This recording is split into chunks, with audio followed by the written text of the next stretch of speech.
in Richmond, 96 double. Hot, hot. 99.7 KRED. Tell you, man, you leading the league in hydration. Aurora. I've eaten burritos bigger than you. This is Running Wild with Brandon Jackson. It's only a matter of time. Hey, come on now, hold it for me. I just want one, that's it. Just gonna let this one ride out for a second. This one's for you, Georgia State. And this one is for the Aurora Red Foxes. 1-4 on the season, picked up the first win in quite an amazing matchup. I'm sitting here, kind of just moving my shoulders a little bit. Just gonna let this one ride out for a second while.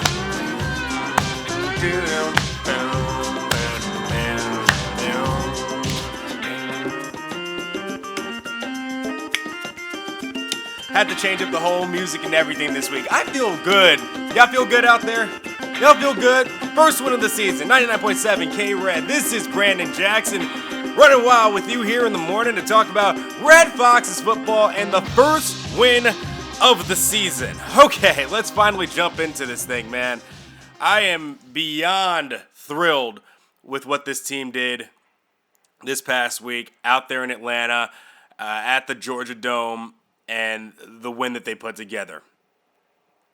Just beyond thrilled. They got up 21-0 on this team. They played 4 different quarterbacks, technically 5 if you want to count the snaps that Winslet took. And they just put together a great team performance. It was gutsy. They had some things go their way. And then when it came down to the second half, the defense just got their act together. They got the stops when they needed to. You had the amazing interception by Quentin Cage. Well, 2 amazing interceptions, actually. Quentin Cage's pick. And then you also had the game-saving interception by Dante Devine. Just got a foot inbounds to essentially put that game away. And, you know, I know I've been getting a lot of questions and responses about Miguel DeSousa. Guy had a great game. Guy did have a great game. He was very important, and the run offense looks amazing when he's out there. You know, there's still some questions in the passing game. I mean, you go through his stats. His passing stats did not look great in that game. I think it was like, he played it safe. I believe he was 9 for 12 or 8 for 11 or something like that for like 40 or 50-ish yards. So it's not like the passing game was anything to be admired in this game when he was on the field. But the running game was amazing. Altogether, they were over 150 yards. And I think that when DeSousa was on the field, they were damn good. They were really good. They were really, really good. So, I mean, I don't know what else to say about the victory. It felt good. That team was ecstatic in the locker room. It was a completely different feel from last week. It finally feels like, you know, after all the doubt and how defeated they were last week when essentially they got punched in the mouth in that last quarter by Western Kentucky and they scored 3 touchdowns against them in the final moments, they came together. And in this game, it wasn't about one player. It wasn't about one single thing. It was about the team, and the team is what got this win. Remember, 4 different quarterbacks, all of them. The first drive was DeSousa. The second drive was Gaines. Gaines did get injured, so he will be out this week. The third drive was Leventhal, and then the fourth one was Hendricks. Hendricks was the only one who really kind of got pulled in that game and didn't get back in because they didn't want him to, because it was a choice by Mashburn. But other than that, all of them were pretty good.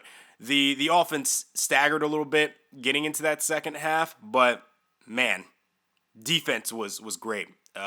Cage, Devine, Bruce, Rangi Unatoa, really good in that one too, and also Craig Kilgore. So I'm ecstatic to see what they're going to do this week when they go up against Southern Alabama, the cheap pop USA. Of course, that's why they picked red, white, and blue, because, I mean, you know, it's easy to get a USA chant going when, you know, you just happen to fit it all together. University of South Alabama. But I expect we're going to bring the house to them and have a pretty tight contested game in this one. Let's go ahead. I'll actually cover the high school stuff that happened this week, going over the scoreboard real quick as we have it up. We didn't get time to actually go and get footage for the games because we were too busy celebrating here in Aurora over the victory. So here's what happened. St. Joe's went up against Denver. St. Joe's finally getting out of that slump. They're now 2-2 in the season as they defeated Denver 30-24. Rylan Kaiser, 7 receptions, 67 yards, and a touchdown. Dylan Sherville, a little quiet in this one. He was responsible for half of a sack, 3 tackles, 2 tackles for a loss. Moore losing with TJ Henderson against Sunrise. Sunrise bouncing back from that loss that they had against Aspen. Robert Watson had a decent game, 24 rushes, 115 yards, 2 TDs. Cade Montgomery finally getting some action and scoring as well with 6 receptions, 68 yards, and a touchdown. TJ Henderson, decent game, 21 for 36 through the air, 215 yards, 2 touchdowns, 18 rushes, and 22 yards on the ground, though. Dan Pierce, 3 receptions, 50 yards. Aurora High School, really kind of hanging tight with a lot of teams this year. In all different sorts of ways, whether they're low-scoring affairs or high-scoring affairs like this one against Greeley. Unfortunately, they could not get the win. 45-49 losing to Greeley as Greeley finally gets back on track. Darian Bowles still another 100-yard game. Not a big performance, though. 8 receptions, 103 yards. Well, 3 TDs is certainly nothing to say isn't big, but in terms of production and yardage, not much there. And Jules Chesnow, 17 rushes, 91 yards, 1 reception, 6 yards, and a touchdown. And the fullback, Ivan Nichols, 3 receptions, 73 yards, and a TD. He only rushed once on the ground for 5 yards. Aspen, still undefeated this year. Pueblo, despite having some decent games thus far this year, not getting on the win column. Aspen, 4-0. Rogue Jones Carter, 5 tackles, 1 tackle for a loss, half a sack that he shared with Jamarcus Johnson, who also got half a sack. He also recorded 7 tackles, 3 tackles for a loss. Paul Phillips, 15 rushes, 88 yards, 2 receptions, 26 yards. I mean, Aspen's probably the closest thing he's going to get to a little bit of what the next level is going to feel like in terms of speed. But I mean, to still put up those kind of numbers is decent. Pueblo lost 24-19. And Durango going up against Colorado Springs. Durango still undefeated. They were not a team that I thought would be undefeated this far going into the season. They actually, not shut out, but they pretty much held Colorado Springs to nothing, 33-7. Mike Hayes, 15 for 36, not one of his best games. 232 yards, 2 TDs, and an interception. DJ Smith, 8 receptions, 121 yards, 2 TDs. So he's, I guess, trying to keep up with Darian Bowles this season. Colorado Springs goes to 2-3 on the year. Victor Oyole, 5 tackles, 2 pass deflections. Bryson Hill, 7 for 20, 114 yards, 13 rushes, 23 yards. And on the recruiting front, Victor Oyole officially deciding his school. He's going to Kansas. So we have lost out on that recruiting battle. It didn't seem like they were really, or Aurora was really in the running this year to get him. They tried their best and could not get them on board. So let's go ahead and jump into your questions before we talk about the rest of recruiting. Like I said, a lot of people asking about DeSousa. Let's see. I'll take one here from Dylan519. Hey, Brandon, was ecstatic to see the Red Foxes get their first win. A 2-part question here with the success of Miguel DeSousa and what seemed to be the fall of Chandler Gaines. I would not say it was the fall of him. More than anything, he got injured in the game. And they let him come out for the last play so that he could at least take the knee. And he's not going to be playing this week because of the injury. So I wouldn't say it's a fall necessarily, but that, the drive that he played, he got a touchdown. So, I don't think fall is necessarily the word. But anyway, the question is, could we see a 2-quarterback system of DeSousa and Hendricks? Okay. Or would what Smashburn saw from DeSousa earn him the starting job? With DeSousa's speed, he seems to be the X factor that the Red Foxes have been missing on offense, running wild. DeSousa for QB1. So, wow. Okay, here's how I'll answer this question. DeSousa is starting this week. Mashburn has named him the starter for the game against South Alabama, so he will be getting his opportunity. I think that, yes, the offense is way more efficient when you have him in the running portion of it. I don't think it's as efficient in the passing attack. Now, remember, they won the game by a possession, essentially. And they still had to put up points on the board. So that means that the passing game still has to be there, although the running game is just as important. So when Aurora gets behind, they are going to need that part of the passing offense. I don't think Hendricks right now is the answer. The quarterbacks here are a tough thing to discuss because I think when you have Gaines on the field, you have the best talented player that they have at quarterback. And he's a guy that is able to run, he's the second fastest quarterback that they have, but he also has the height to stand back there in the pocket and make the throws with some accuracy and with some power that Hendricks I don't think can. Well, Hendricks he may be a better passer than Gaines. I don't think it's going to be a two quarterback system between Hendricks and DeSousa. Hendricks has actually been the one that has been a bit disappointing thus far this year. He does have moments where he shines and he looks great, but those interceptions get devastating, man. But I think that, yes, DeSousa certainly is an X factor, and that, obviously they have some trust in him because he's going to be starting this week. Now, let's see. Next question here. It's another question about the QB carousel. Okay, so we'll go to Sheriff Waffle. Hey, Brandon. First off, great win by the Red Foxes this week. Played well as a team and showed how successful this offense can be. My question is, with the success of the quarterback carousel this week, do you think we'll see that again next week, or will there be a clear starter for the game? Love the show and always run wild. So, yes, there is a clear starter, is Miguel DeSousa. Will we see more of the QB changing? Now, that, I think, will happen. So, I don't think it's necessarily just going to be DeSousa and Hendricks like the last question said. You may see some Leventhal, more of Leventhal there because, again, he's a guy who can also run, but he has a better arm than DeSousa in there. And I think if Gaines were healthy this week, Gaines would also be a part of that carousel. I think Hendricks is the only guy who's really kind of lost his standing thus far in terms of getting a starting role. All right, let's moving forward here. Let's go to Rohan Sharma here. Or Sharma, I apologize. He's a Dolphins fan. That's his little avatar here. Let's see. Hey, Brandon, love the show. Wanted to ask, while everybody's talking about who's the starting quarterback in the first win, I'm more concerned with what we get out of this game. Clearly, we saw the run game work really well. I wonder how much that impacts Mashburn and who he picks as the starter. Does he want someone who really runs or more balanced because this team is going to challenge our offense? The other I'm looking at is all the guys Mashburn put in make some position battles. Clearly, this win impacts the team a lot. The question is how much. Here in Aspen, cheering for the boys. Go Aurora. Cool, we got an Aspen fan here. We're going to get your boy Jamarcus in here hopefully this year and make a lot of changes on defense and be a bit more effective in terms of getting turnovers. So, and it's funny too because we've seen some changes in the run offense as well. So we've gone away a little bit from, he loves fullbacks, loves his fullbacks, and yet we've seen less of Mac McGee in terms of getting carries and getting plays, and he's gone more towards who's effective as his runners. So he's seen Winslet shine a little bit in the special teams department, and then also be effective as a runner. So you've seen Winslet get more snaps. Timberlake has been great running the football, so he continues, and they run differently too. So he doesn't mind running sweeps or running plays that stretch out with Timberlake. With Winslet, he doesn't mind him running between the tackles.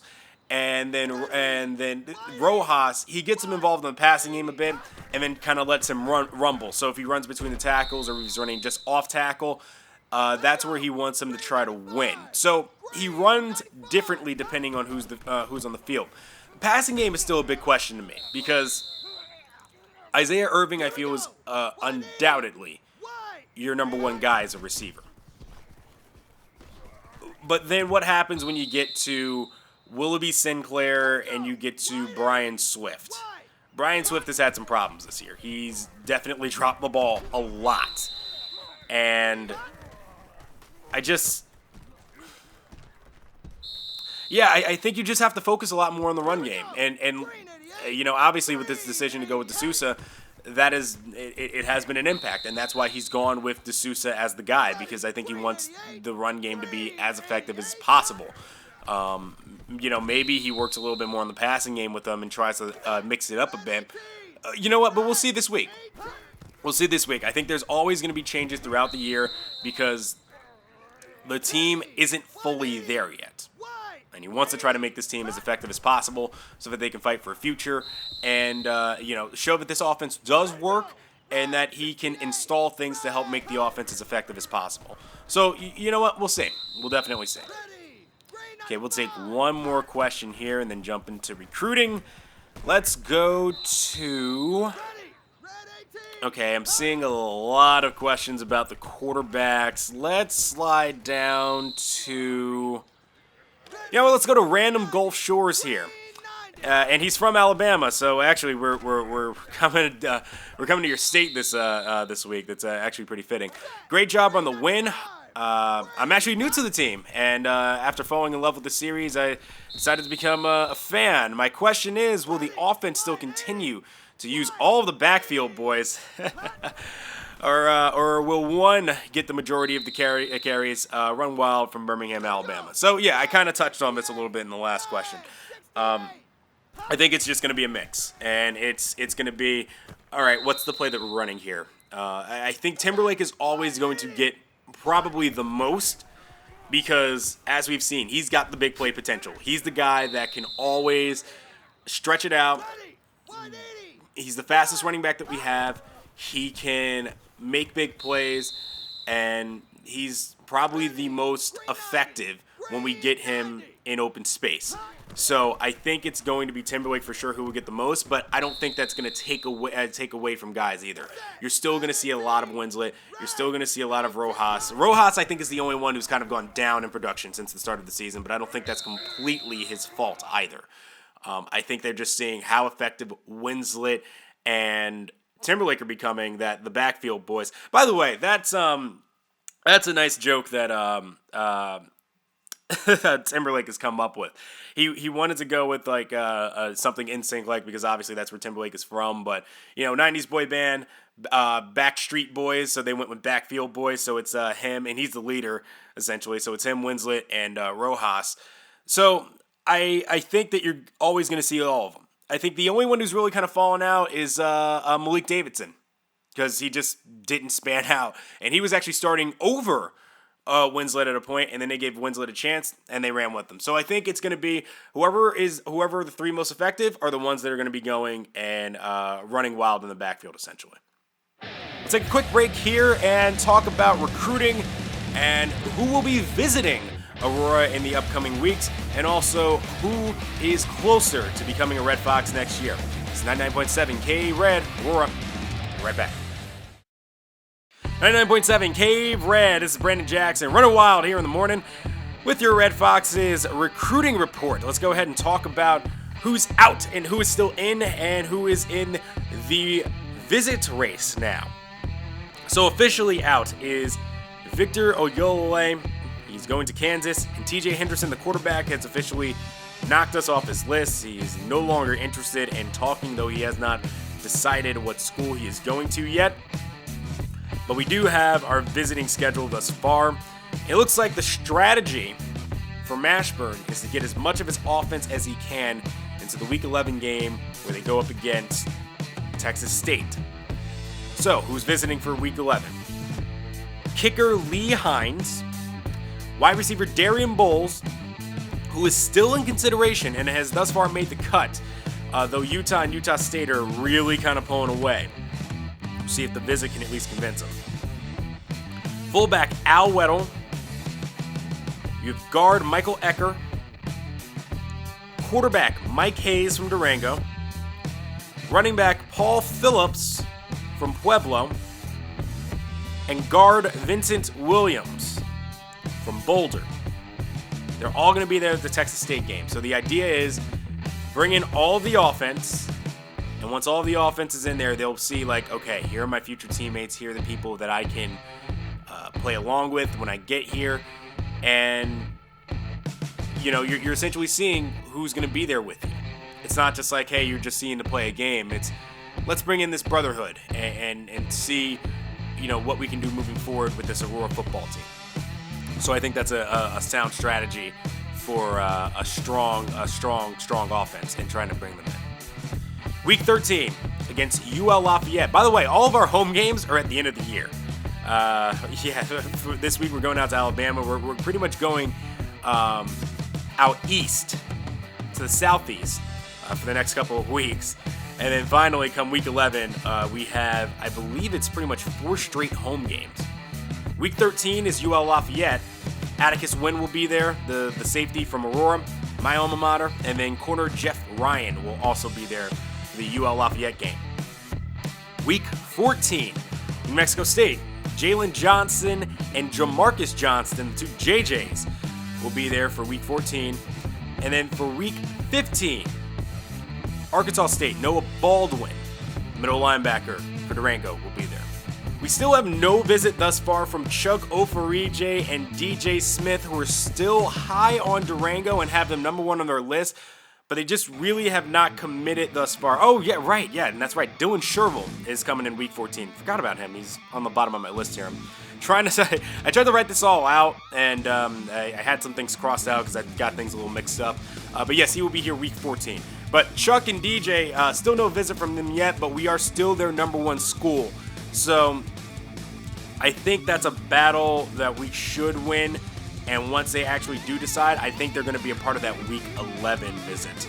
So, I mean, think about that. Darian Bowles is going to be there with Chuck, DJ, and Mike Hayes. I think that's a pretty good freshman class in terms of how our offense will look in the future. There is one more recruit that Mashburn may be giving a second look. And he looked at him at the beginning of the year because he said, hey, let's try to get a presence in Wyoming. It was 5-star recruit Tim Kirkpatrick. And he started to shy off a bit because of where he was looking at him in terms of scouting. He does not have great hands. And I think the more that he started to look at the tape that he could find of him, he started to back off a little bit. But Tim Kirkpatrick is a track star. He has great straight line speed, and that may be the one thing that can change Mashburn's mind on him and maybe try to bring him in if he can. But he has noticed that he's gotten no offers, and he's not even convinced yet to offer to him. So he's going to give him a few talks, see how it works, see how he can maybe fit him into the team. If it means that he sits out a year and really works on his hands, then so be it. But Tim Kirkpatrick, the 5-star recruit out of Wyoming, giving him another look. That'll do it here for the recruiting portion of the show. And I guess we're going to have to talk about South Alabama, the Jaguars, USA, the easy pop that they get for that. And the upcoming game should be an interesting one. I think this is after the win that they had last week. If Aurora can create opportunities just like they did last week and get those big plays, this could be another game that they can possibly win. And I really hope that they do as well. Don't know what's fun out there to do at Mobile, but certainly I'll find out when I get there. 99.7 KRED. Be right back.